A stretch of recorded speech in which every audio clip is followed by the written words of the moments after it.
ஆசீர்வதிக்கவே ஆசீர்வதித்திடுவே உன்னை பெருக பண்ணவே பெருக பண்ணிடுவே என்னை ஆசீர்வதிக்கவே ஆசீர்வதித்திடுவார் என்னை பெருக பண்ணவே பெருக பண்ணிடுவார் ஆசீர்வதிக்கவே ஆசீர்வதித்திடுவார் வாக்குத்தத்தத்திலே ஆசிர்வதியாக உன்னை பெருகவே பெருகப்படும் சொன்னார்.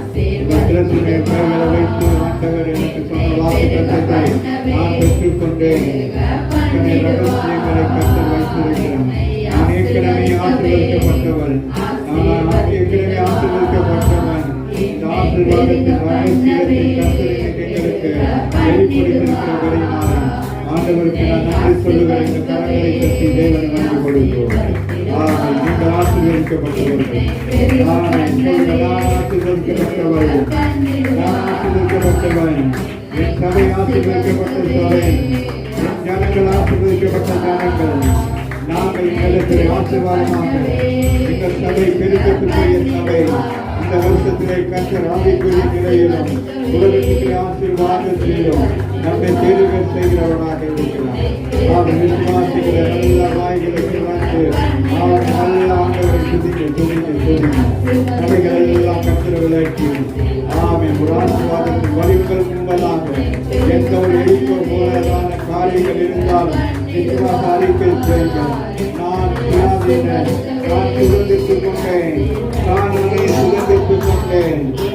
40 வருஷங்களுக்கு பிறகு ஆபிரகாமுடைய வாக்குத்தத்தத்தை நிறைவேற்றும்படியாக மோசே கூடாக எகிப்திலிருந்த அந்த ஜனங்களை அடிமை கரத்திலிருந்து ஜனங்களை மீட்டு தேவன் 40 வருஷங்களுக்கு பிறகாக அவர்கள் சொந்த தேசத்துக்கு வாக்குத்தத்தம் பண்ணிய தேசத்துக்கு அவர்கள் புறப்பட்டு போனார்கள். இதோ இந்த கால வேலையிலே நீயும் நானும் வாக்குத்தத்தம் பண்ணப்பட்டதை பெற்றதே இருக்கிறோம்.